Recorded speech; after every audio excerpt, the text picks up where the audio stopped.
You're on. Are we started? Fun. All right. Yes. Is it Saturday morning? There it is. Saturday morning? Okay, sorry. I'm getting used to this whole thing. So just be patient with me. I hear music. Am I supposed to be talking? I'm supposed to be talking through the music?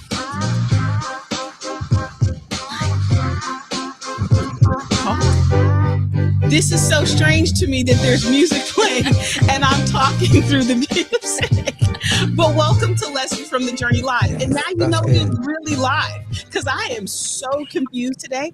I'm your very confused host, Shawn L. Brown. And you are in the middle of what we now know is Lessons from the Journey Live, the relationship experience. This is episode 3 of a 7-part series. We really want to help you dive in, unpack, and understand relationships, how you show up in them, and how relationships are showing up and manifesting in your life. So I want to introduce my co-host. I have a very special guest co-host. Her name is Stephanie Sherwood. Stephanie Sherwood is the founder and CEO of the Tapestry Network. What I say about the Tapestry Network, it's a hospital where women get to heal and grow. It's a very special organization, and I couldn't think of anybody better to help us lead and help me co-facilitate this 3rd episode of the relationship experience, the ladies experience, other than someone who specializes in ladies. And that's Stephanie Sherwood. Good morning, Stephanie. Good morning, Shawn. I'm so excited to be here. And you know what I would say is, the Tapestry Network is an organization for entrepreneurs, women called into the marketplace. And what we have learned over the last 15 years is entrepreneurialism really exposes all of those deep rooted lies, insecurities, and all of those things. And yet, when we come together from a place of transparency, authenticity, we can do extraordinary things together. And we really do heal and grow in community. That is God's design. Yes, we do. Well, let me ask you, have you been watching these relationship experience episodes? And if so, what has been your take? Yes, I have watched, and I won't steal the thunder from the week 1 because you're going to get ready to show a clip. But that was so eye-opening to me to see what we're all going to watch in a minute. And I was like sucked in and intrigued by that. Shawn and I have known each other for well over 20 years now, and we've really been very woven together for about the last 7 or 8, and we've walked out some really hard things and some really beautiful things together. And so seeing a side of her that I hadn't really seen before, it was refreshing. And I was like, okay, we're getting somewhere. We're really getting somewhere and in that. And then last week, we watched the dude episode, and I learned a lot. I learned that men are good, not obviously all men, but there's a really good percentage of men out there now that are really starting to take a look at themselves and realizing that if I'm broken or I have some discrepancies, I can't be my best for myself. Therefore, I can't be my best for any future relationship. Right. And there was a lot of talk about being a player, and that's not like the language that I'm not my language, but I learned really, really quickly what that meant. And it was so, just so impactful. I was able to have a conversation with a really important young man in my life, and to tell him what I saw in the show. And so there's already a ripple effect coming off of the show because men showed up and they were willing to be vulnerable and they were willing to have that hard conversation, and realizing that we all have work to do. It's not a woman has to do it. It's not a man has to do it. It's we have to do it. And that being that player, I was like, oh, this really important young man in my life, he's kind of being played. And I wouldn't have been able to have that language if I hadn't watched the show. So if you haven't watched it, I encourage you to go back, because it will really give you some perspective that you probably wouldn't have any other way. Oh, I'm so excited that the show is actually doing what I prayed for it to do, which is making people aware. Oh, this is a thing, right? So let me set the clip up. This is a clip from week 1. It is with my co-host Craig. So this is where we're just coming into the reality of this whole relationship experience. And it all starts from this one little song called Tell Me If You Still Care. Tech team, can you roll the clip, please? When I listened to it, I realized I had allowed men to spin the block on me, asking me stupid questions like, tell me if you still care about us. What do you mean? Because if you have to ask me that, there's a reason that you believe I shouldn't. But instead of being a man and coming straight with it and saying, you know, I messed up and I really want to get back with you, I felt like it was game playing. Literally, I want to get in your pants one more time, and I want you to make me feel good about myself while I turn around and leave you. Yeah. I was so angry. And if so, will you still continue to be on my side?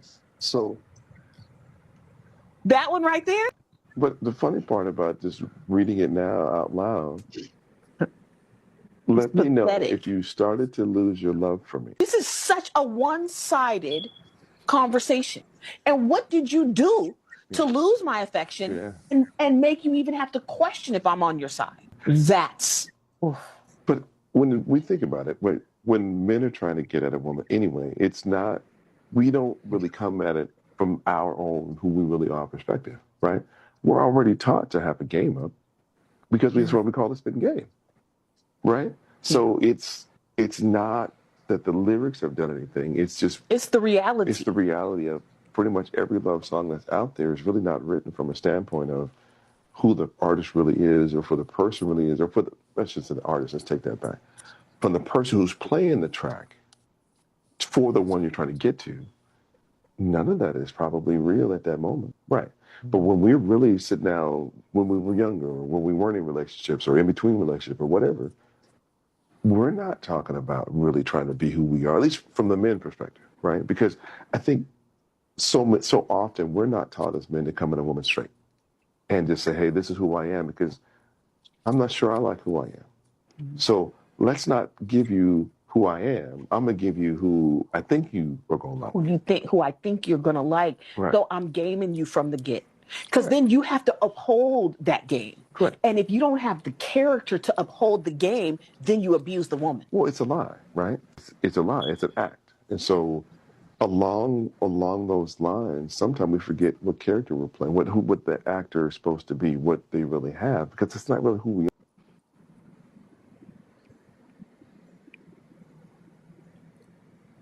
Woo! I love that clip. Like, I love that clip. So, Stephanie, I'm going to turn the mic over to you, because I'm going to turn into a guest right now. I'm going to sit on back.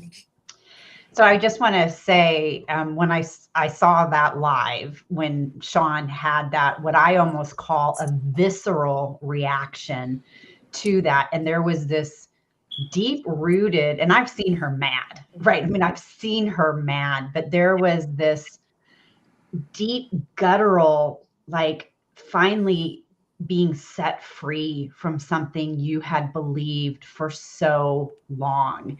And that's what I think really just struck me, is because I've seen you in the plethora of emotions, and I've sat with you, you know, in those really hard moments, but I had never seen anything like that. And I think that really speaks to the breadth of the relationship conversation that we're having. And I'd like to invite Coach Sharon into the conversation to see what's your reaction to what's transpired so far in this morning's conversation. Well, thank you, Stephanie. And Shawn, it's great to be here. When I watched the clip, I felt freedom come forth. Mm-hmm. My work is to help people find freedom. Freedom was coming forth and an epiphany in the same time, right? It was the work in progress. It was happening in real time. And the way that he responded also was the work, right? Because he was holding the men accountable by saying, we were not taught this, so we don't even have anything else to give you. Because we've been trained, this is how you get a woman, is to spit game. And so this is the process that they have. This is what, and I am a sister. I have 5 brothers.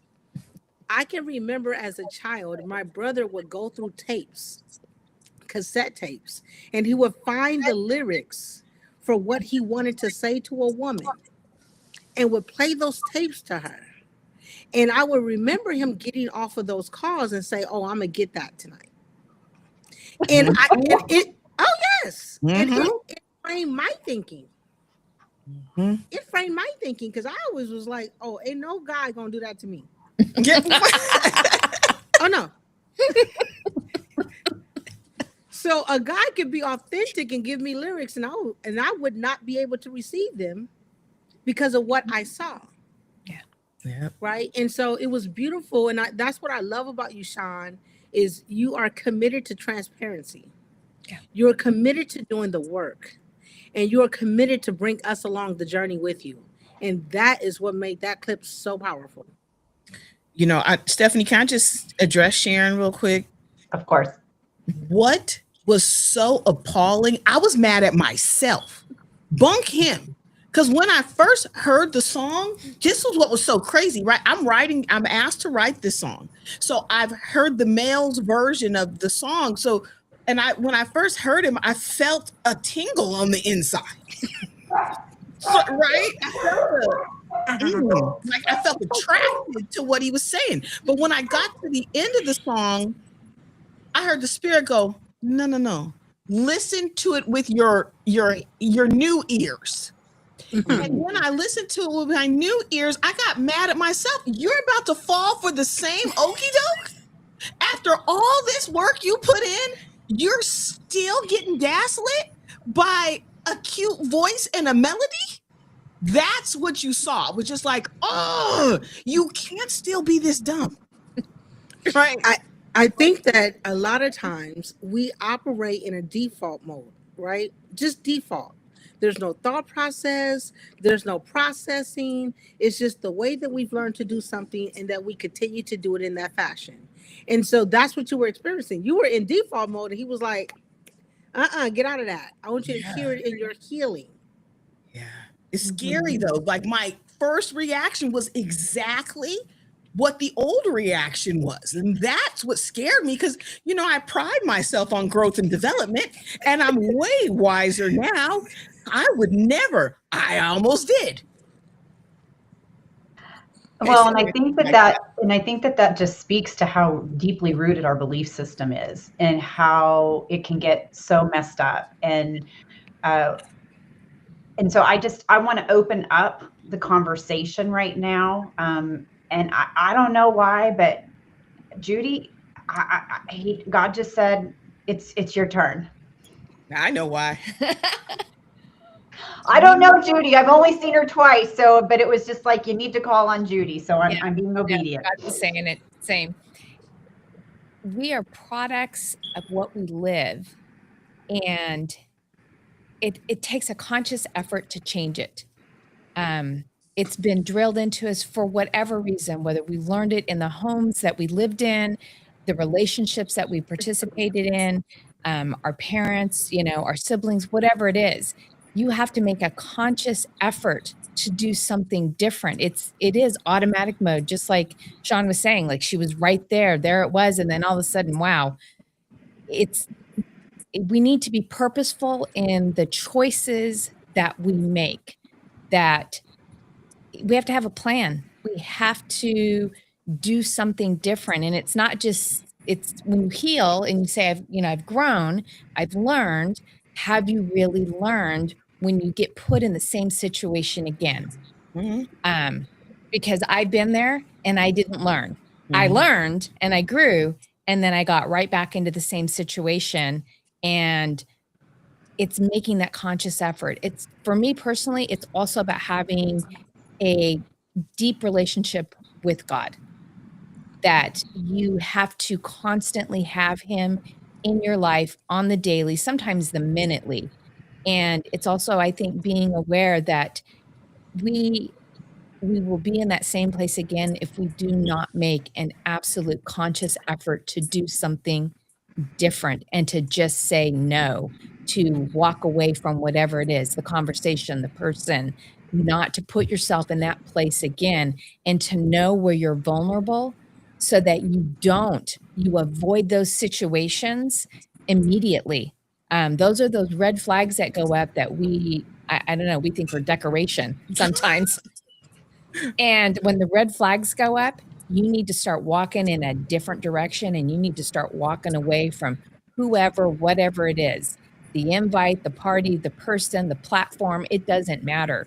You have to make conscious effort to do something different. We see warnings all the time and ignore them. We have to stop ignoring them and start doing something different. Growth is not just looking back and reflecting on what's happened to you and saying, okay, I don't want to do that again. Growth is making a plan how not to do it that way. You have to have a plan. If you don't have a plan, you're going to go to default setting every single time. So the decision, that's what I call it, the decision. Yeah, Yeah. exactly. So since this is the relationship conversation and we're coming in from the women's perspective, has anybody, as they've walked out their life, from your first date, your first kiss, maybe married, divorced, remarried, widowed, however your story unfolds, I am 38 years married to the same man. And like Sharon had said before we came into live, it is a daily choice, and it is not for the faint of heart. One of the things, and I think a lot of women experience, is being unequally yoked. I accepted Jesus as a little girl, didn't have a mature walk with him, got married. My husband swept me off my feet. He was very mature for our age. I mean, I got married at 20. So how mature can you be when you are, 20 years old? But when we first started dating, I was like, oh my gosh, he's this dreamboat of a man, and he knows so much. And he was definitely more mature than a lot of the dudes that was in my circle. But about 20 years ago now, I had a life-altering Jesus moment. And in that moment, I chose God above all things. And so I want to ask that question. When or how has God become more important to you? And how does that affect your relationship? And if you are like me, if your husband is an unbeliever, because that holds another dynamic in the whole relationship story, because I've had to tell my husband now 3 times, he's asked me this question, who do you choose? And as a wife, that's a really hard question. Who do you choose? And I have never hesitated, and the answer has been the same all 3 times. I choose God above all things, but I choose you as my human. And that's really hard to accept, I think, for an unbeliever. So just kind of like, where were you and where are you now as you look at relationships through your current lens? And Renee, I'd like to bring you into the conversation.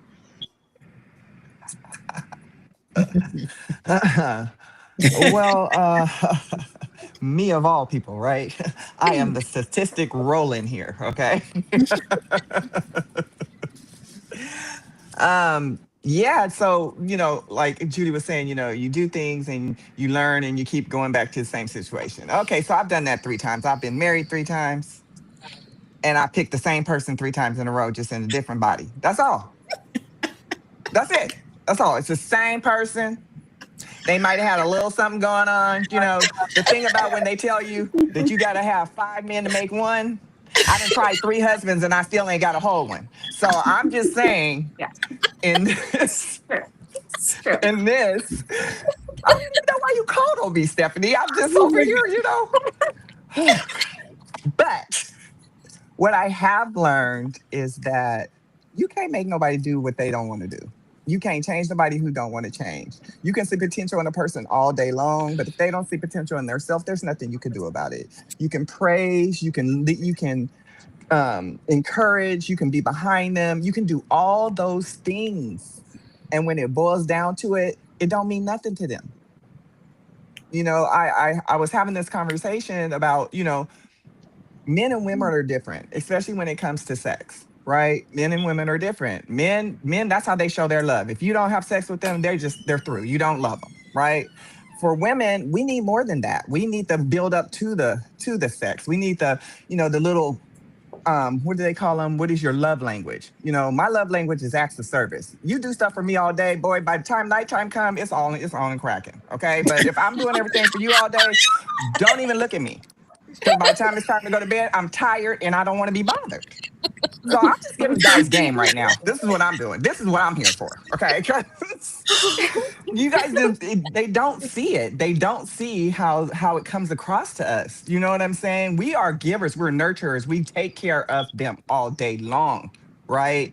And it's the little things. It's not it's not grand gestures of things. It's the little things, guys. It's the little things. Take the trash out, unload the dishwasher, do something without me asking you to do it, and see how she reacts. It's the little things. We're not big. We don't need gifts. We don't need a whole bunch of stuff. We just need you to pay attention. Yeah. We need you to pay attention and feed our love language, because we already know what y'all's is. Oh, Renee, you are priceless. You are absolutely priceless. You couldn't have answered that question any better. So I want to throw it back to Shawn. And Shawn, as you have listened to the conversation so far, what are some of your takeaways as what you've heard the ladies unpack this morning? All I hear right now, and I'm going to Erica after this because she'll understand why as soon as I finish what I'm going to say. Growth. All I hear is this is a call for women to grow up. What worked on us at 19 should not still be working at 40. So if the same game is being run on you and it still works, he's not the problem, you are. So when I first wrote this song, my first response, because I didn't even know what was in me, right? So when I first wrote the response to the "Tell Me If You Still Care," it had a lot of F-bombs. It was like, and then when I got done, I read it to my husband and he went, "You might want to rethink that verse." I was like, is that bad? I mean, it was like I was in a fog, right? It was like I had not been allowed to respond in the real way. And so what the Lord said to me was, be coy. So I want to recite my new verse 1 for Erica. And I want to know how does this verse speak to you? This is the response after the man asks her, "Tell me if you still care." She says, "Night creeps, cold sheets let me think. My bed, her name while you sleep. Cold nights at home all alone. Not a love that I want or can own. No checks, no respect, just games. So what's next? So you say that you've changed? Do you remember the pain and the shame, the blame and the stains? Yeah, my feelings have waned." Erica, Does that speak to you? I know that you're just coming out of a relationship. How does this whole topic speak to you right now? I've been taking notes as all of you have been talking, and it speaks to me a lot.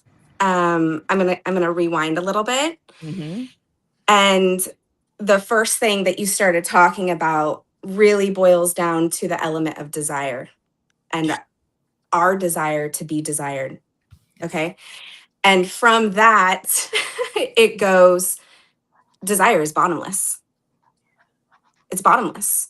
There's nothing concrete or beautiful about desire. It comes with a lot of false masks, right? Whether we're being desired or we desire something. And from that, I fall into do not replace affection with attention. Woo! Yes. You almost made me run. That is like, do not mistake that, because it's not. And then I roll it into, right, you guys started talking really about intimacy, right? And there is a social media coach, her name's Sasha Cobra, and she specializes in intimacy with men and women. And what is intimacy? Everybody thinks it's just physical. It is the farthest thing away from physical as you could get. And I think that this story, not even story, these experiences that I'm sure that we've all had, whether we're the viewer or we're on the stage, either way, we've had them, right? Of somebody wearing a mask. I mean, essentially that's what it is. It's lies, right? And this, our intuition, even if just pray,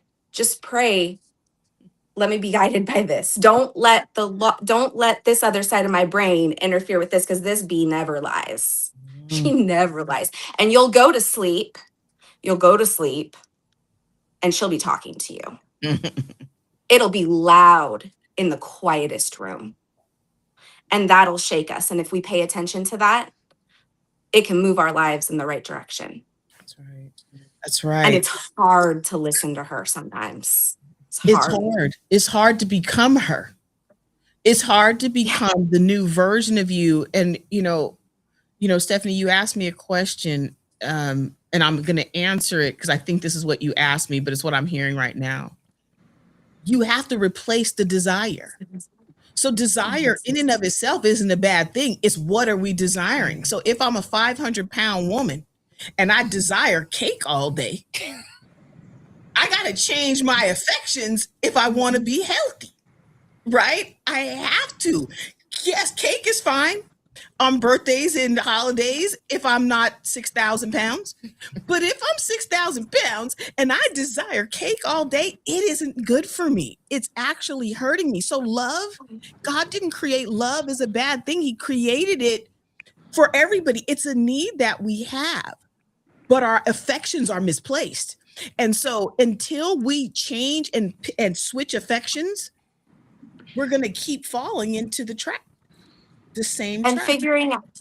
figuring out what is it about that desire, what are the chords attached to that cake? Yeah. Okay, is it filling, is it sweet, is it whatever, and what emotion is attached to those emotions that are attached to the desire? Yeah, break it down so you can go up. Yeah, absolutely.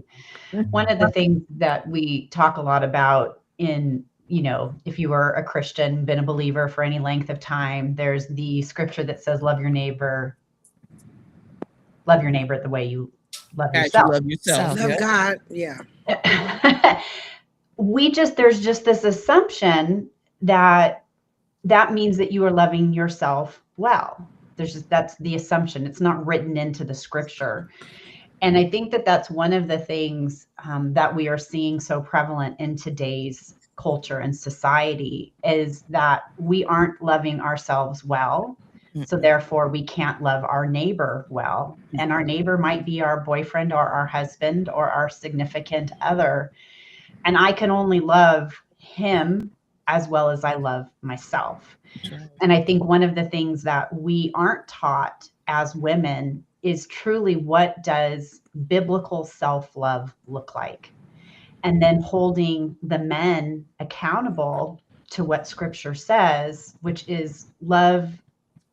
He's told to love his wife the way Jesus loves the church, which is a And lay himself down for her. Right.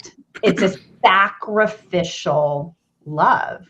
And so we get, so often as women, we're told, you need to, you're called to surrender to your husband. Well, if husbands were loving their wives with a sacrificial love and laying themselves down the way we do submit and surrender to Jesus, again, there's this discrepancy between what is truly biblical and what is often taught out in the world. And we're also, my husband and I have been close to divorce a couple of times. And we were coming out of a really, really, really bad season. And we were starting to kind of reconnect, and we had gone on a hike, and I was sitting on a log and he was out in the field in the mountains. And I don't know where it came from, but I know where it came from. I said, Father, let me love him the way you love him, and let me see him the way you see him. And then let me work on myself. And that was kind of this pivotal point in our marriage, because I needed to see him through God's eyes. Because if I was going to continue to look at him through my eyes, I was only going to see him as this jerk, broken ick of a human, right? And then I needed to look at myself, because I'd made some really, really poor choices. And like Renee said, we can't fix anybody else. We can't pray them better. We can't, cheerlead them better, but we can work on ourselves. And then, this is one of the things that Shawn talks about a lot, is then setting the appropriate boundaries. That doesn't mean that I stop loving somebody or respecting somebody because I have put a boundary in. It means I'm loving myself well enough to know that I'm worth the boundary. And so I just want to ask you ladies, and I want to go back to you, Sharon, as our coach. You said you made that choice to stay married. So what does that look like for you as a coach? What do those choices look like for you in the idea of relationship, a marital relationship? What do those choices look like? Sounds like the cost of staying, Sharon. It's funny because Shawn knows me very well, and I've been married to my husband for 20 years. And there's these pivotal moments in marriage. If you stay married long enough, okay, some people never reach these moments because they don't stay married long enough. But if you stay married long enough, you get to these points where you, one, have to identify what love is.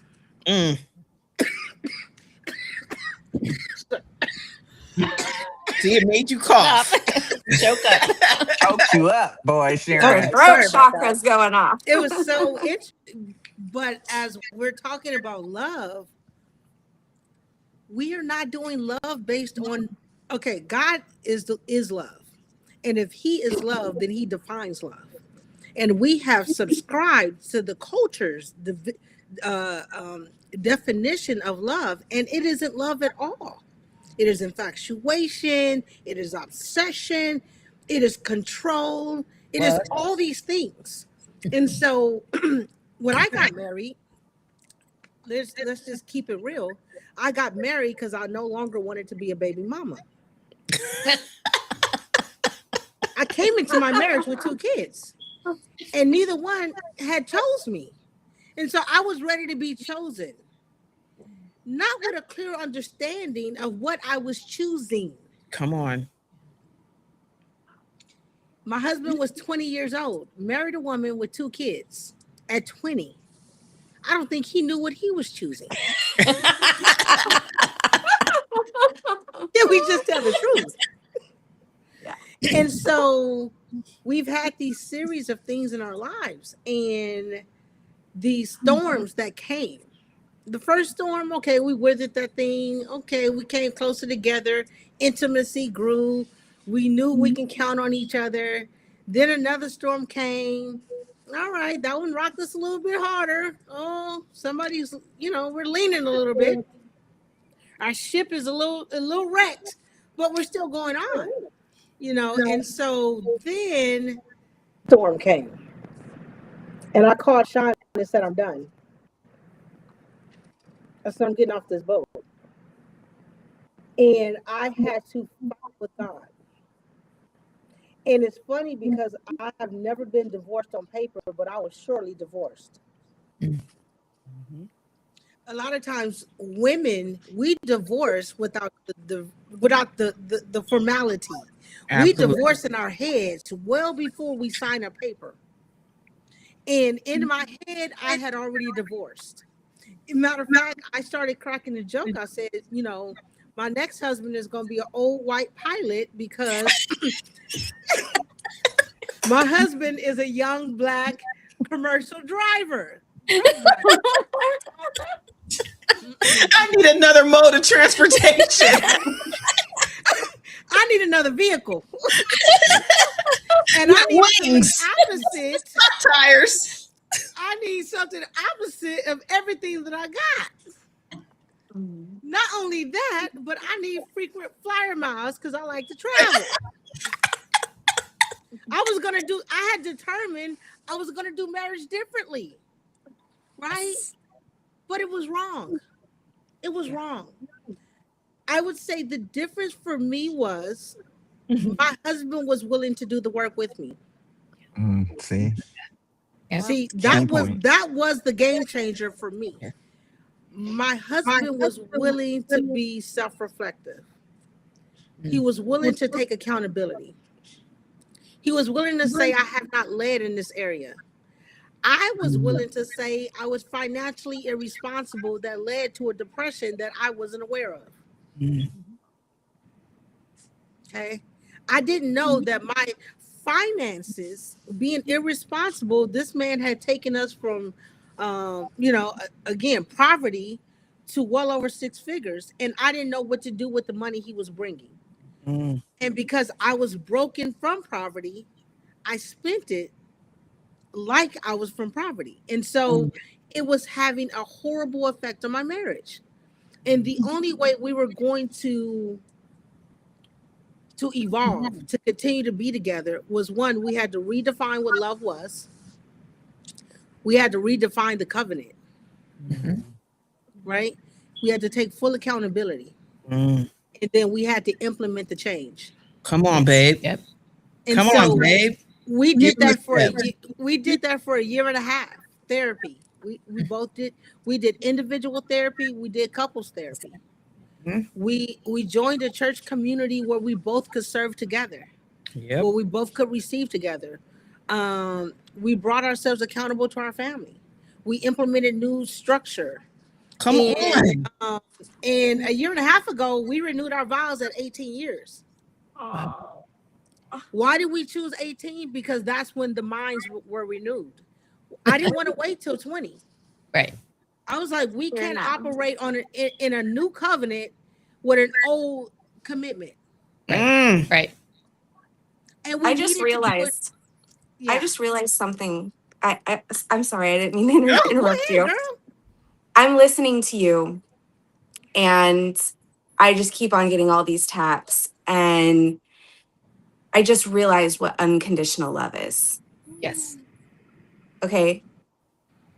And this has been in my ear for quite some time. I was with somebody for 20 years, divorced, 2 kids, was in a 5-year relationship, just left with nothing. Completely rebuilt myself in 3 months. And I'm listening to you, and unconditional love, listening to you. In a marriage, it's both people coming back to themselves united. Yep. It can't be the same version of you. It can't be the same version of you. Yeah. If you always do what you've always done, you'll always get what you always got. Exactly. So it wasn't for him to rebuild. It wasn't for me to rebuild. It was for us to rebuild individually and collectively. Yes. I want to go Can I back ask this to question real quick? So, what happens to the woman in your situation whose husband chooses not to do the work? What do you do? What does she do? That's a great question. I sit with women every day, and more stories are this than mine. Okay. And so and I say this because we all made a commitment to God. And as I listen to Stephanie and her marriage components, right? And I know Shawn yours, and I'm listening. This really has to go back to the one you made the covenant with, and that's God first. And so I don't believe that anyone should end a covenant that have not been given permission to leave. And what that looks like is you got to take it back to the Lord. We are women of faith. I believe some people should be divorced. I believe some people should not be divorced. I believe it all goes back to God because he is the one who you two stood before and made that commitment to. And if he is the leader of your life, if he is Lord and Savior, then you have to take that back to him. And for some, God's going to tell you to sit still and stay. And for others, God's going to say, I never put you in that marriage. Get out of it.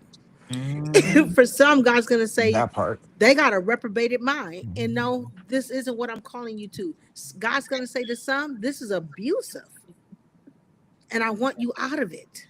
Yep. And so it really comes back to, I would never tell anyone stay, leave. But what I will say is there's some things that you're going to do. And this is what I do in my practice.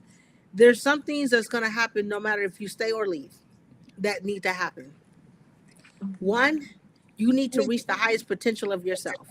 Yep. So growth in you is not negotiable, it's required. Right? Your commitment to the Lord, it has to heighten. Because you need instructions. You need clear instructions. These are things that have to happen no matter what. And number 3, prayer. Not in that order. But you have to pray your way through because there's some, Shawn, and you know this. Through my friends and my people, half of them told me, girl, get out of there. You are too good for this. You should go, right? And then the other half was like, girl, what is God saying? I thank God that I listened to his voice and let him navigate me. Because I'll tell you this, the man I am married to today is not even the same guy. This is a new guy. I'm like, the level of commitment and leadership, let me say leadership, I've never seen before in this man. He's not the same guy. I would have left, and I'll tell you something, I would have been destroyed because God said this to me. Who I've called him to be, he was going to be with you or without you. Woo. Woo. Yeah. Ooh. I would be mad. Judy, the question, I just feel like, Judy, you were married for, what'd you say, 27 years? 27 years. You got set free from that marriage. I did. What was that like? What was that process, and how do you come to that? Because you're a very faithful and loyal person. How do you come to that? It took 10 years. It took 10 years to make the decision. And it was 10 years of being committed to the marriage. It was 10 years of not just working on the marriage, but working on myself. But when you sit with someone who's not, and is not changing, is not loving, it's very hard. I mourned the loss of the marriage before I ever left it. I left it with a clear conscience that I had done everything I could to sustain it. And the behavior that happened after I left it only confirmed that I made the right decision. Mm-hmm. Wow. Oh, absolutely. I know exactly what you're talking about. And it's sad for me. It's sad for me to know that was a person that I had chose. And I got married at 19 and not because I was pregnant. Right. But I got married at 19 and I chose very specifically, and I thought I had chosen the right person. A lot of things happened. I brought an unbelievable amount of baggage into the marriage because I was abused for basically 18 years growing up. So that should have been unpacked before I ever got married, quite frankly. I know. So, and it was a factor in the breakdown, honestly. But in the end, it was sad to me to see the things that I saw, and I could not stay in it was an abusive marriage, and that it was abusive, emotionally, verbally, that type of thing, and it was difficult. It was difficult when someone resented you and resented, that you were forgiven by God and that you had your salvation. Things like that were hard for me, coming from someone who's professing to be a Christian. Yeah, right. Yeah. Right. But resenting you. Oh yeah, resenting me. And Shawn, who was the guy in the Zoom square last week? Craig? You had 3 people in the studio and 1 in the Zoom. Craig, Andre, No, that was Kaylin. Kaylin. Yeah. Kaylin was in the square. And that was one of the things that I really appreciated about Kaylin last week, was that he said, I had to look at my own hurt, my own baggage, and I had to heal that. I had to heal first before I could walk into a relationship. And I don't think that's something that has been talked about a lot. I mean, I think it's being talked about more now. I'm almost 60, and I can tell you that was not a conversation that was happening when I was 20. We weren't talking about healing. We weren't talking. And I watched a little skit yesterday. There was a comedian that was saying, I think everybody here is a Gen Xer, right? And so we were told, suck it up, buttercup, bury your feelings, do the thing, go do, right? And so she was saying, I was talking to my millennial friend, and she was like, so what are you feeling? How are you going to process that? What's going to be your next step? And she's like, as Gen Xers, we were just told, suck it up, buttercup, and go do the thing, right? And so, Renee, I know you wanted to talk. There was something that you wanted to add to the conversation, and I want to make sure I give you that time. Well, I was going back to, what Craig was saying in that clip about, when men go after a woman, they don't really give you their real self, right? But as women, do we give our real selves when men are chasing us? When they come after us, do we give our real selves? We don't. We give the version we think they gonna like, right? We do. We give the version we think they're gonna like. We give the version that we think's gonna hook them, right? Okay, so then when we hook them, right, and we start this relationship and you start unpacking and seeing who it is you hooked, we don't got common sense to run when we find out we done hooked the snake, right? We gonna sit up there because now we gonna be a snake tamer. We gonna tame the snake. We gonna bring that cobra back. We gonna, because that's what we do, So for me, it's like, God, you don't know who you are, right? And at 20, nobody knew who they was. Getting married at 20 is like the dumbest thing on the planet of the earth. You know what I'm saying? Because you don't even know who you are. You haven't lived, you don't know nothing, but you can't tell nobody that. You can't tell nobody that, right? And so when you because I've been married 3 times, okay? So when there's always a point in a relationship where you start to outgrow each other, right? And there's always the choice for you to continue to grow together or for that person to stay and you just to keep growing, and you're going to outgrow them, right? And so that's what happened in my first marriage. I outgrew him. He wasn't willing to grow. And 30 years later, he is that same person that I divorced. Okay, so I'm not missing nothing, right? Not a thing. And so then I get married again. This time I marry potential. And I marry, but I see childhood wounds, but I feel like I can fix them because I understand, right? Because I'm the fixer. I'm the fixer, right?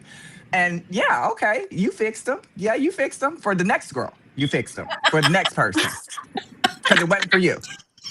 Okay, but the next girl, I be telling them all the time. You tell her, tell me thank you. Yeah.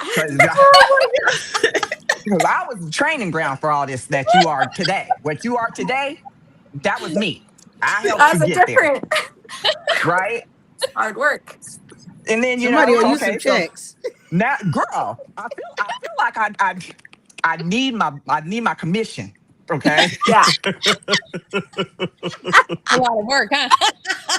because I've been putting in work, right? But I never saw what my problem was, right? I never saw that I didn't heal myself on certain things, right? That I was always looking for that, it's like I was telling Shawn one day, I said, I was like 40 some years old the first time my dad told me he loved me. It was always implied. It was implied, right? I never once would say my dad don't love me because it was always implied. But did he tell you? No, he didn't. Right? So for me, in every relationship, when a man said he loved me, I was like, oh wow, he loves me. You know what I'm saying? Now I got to stick with this kind of thing. Not really seeing what that is, not really being able to decipher those different types of love and the reason that I was looking for that certain feeling or that certain person, right? And so then, I get married a third time. Now this Mr. Nice Guy, I ain't had Mr. Nice Guy yet, but he was too nice. You know what I'm saying? He was too nice. Here's the thing. When they say to love and obey, now, I know there's a bunch of women, when it came to that part in the marriage vows, you was like, I know they is not talking about I'm finna obey, because that's me. I'm like, obey, now we gonna have a mutual understanding. You know what I'm saying? But like, you ain't finna tell me what to do. I don't even want my mama to tell me what to do. So I'm over here like, you definitely not gonna tell me what to do. But what I've learned is that's their role. You know what I'm saying? And when you have a man who's a good leader, you don't mind taking direction. That's right. Yeah. It's the man who's leading you down the road to hell that you're That's not finna listen to him, because you already know you've been to hell already. You're not trying to go back. I don't want to go back with you or anybody No, else. I don't. I don't need a partner. I don't need you to carry me. You know what I'm saying? But when he really leads you, and when he really is the person, because I've never felt safe in a marriage. That's a big deal. Yeah. Right? I've never felt safe. I've never felt like he's got my back. I know if this goes down, all I gotta do is call my husband. Right. No, I never felt that. I mean, in my second marriage, because I was married to a gangster, I felt that, right? You know what I'm saying? Like that kind of thing. Like, he got my back. I know if we go down, we going down together. But as far as Bonnie and Clyde theme. you feel me? But other than that, like as far as like my emotional safety, no, he didn't have that. He didn't have that at all. He had my physical safety, but my emotional safety, oh God, please. You Your had me all over mental the place. safety, Yeah. You had me all over the place. Your spiritual safety. Right. So And see, that's the thing too, is that, when things start going bad, I start looking for God, right? I start looking for answers. So my answers are going to come from God. So when I start looking for God and then my partner is not looking for God with me, there's a problem. There's a disconnect. I can't do anything for you. I can invite you to come with me, but if you don't come with me, I'm not going to stay with you. I'm going to go to where I need to go. And if that means that we're not together, then we're not together. Now, it's me and my husband, I didn't leave him. I didn't put him out. He left me, right? That was God. That was God taking him out of my way and taking him out because he knew what I was finna go through, and I could not go through that with him being in my house. Yeah. Wow. That's deep. Yeah. Yeah, really deep. So I wanted to say, even when we're married and we've been married for a very long time, we can love ourselves well enough to put up boundaries. And one of the things that I think that was me getting to the point where I loved myself enough to say I am worth setting the boundary. And I think that was one of the things that really was catapulting our relationship to a better place. Is there were some things, simple, silly things, right? Like, don't drive aggressive when I'm in the car. If you want to be a jerk behind the wheel, be a jerk. Just don't do it while I'm in the car. And that was something that really was very eye-opening for our marriage. Something like that, where I said, if you value me as your wife, you will adjust. And if not, then I will choose to drive myself. Like there are other ways for me to get from point A to point B than me being in a car with you. But I can tell you, I didn't get to that point until I did the work about myself. When I realized that I was worth valuing and speaking my voice. And I know we're getting close to being out of time, but can anybody else speak to that, where you found yourself at a point where you had loved yourself well enough, either inside of a marriage or outside of a marriage, that you were willing to say, enough is enough? And I'll just open it up to anybody who wants to talk. Go ahead. Because we're coming to the end, there was something that was in my heart this week, and I made a victim impact statement for my husband, which episode 4 is really good, because now you're going to see my husband go through this process of what marriage has been like, relationship has been like, because we came into the relationship two very broken people. We've been married 30 years. And so I'm really excited for you to hear what marriage was like on a broken foundation from his perspective. So I had to write a victim impact statement this week. I didn't even know what that really was. I'd never heard of a victim impact statement until this week, but I wrote it and I gave it to him, and he read it back to me. And then what I did next was I wrote a victim impact statement, because I victimized myself. And so I said, well, God, I need you to rewrite this for me in a way that is nicer, because you're hurting my feelings. So before we close, because what was going to happen, y'all, when we get to the top of this hour, we're going to end this show. But we have a backstage at the I Am Shawn L. Brown at our group. And we're going to go another 30 minutes, and we're going to talk to the experts, and we're going to talk in depth about our stories. But to lead us out, I want you to hear my victim impact statement to myself. For much of my life, I thought I was searching for love. What I was really searching for was home. Not a house, not a relationship, not a destination. Home. The place where truth lives, the place where peace resides, the place where God says, this is who you are.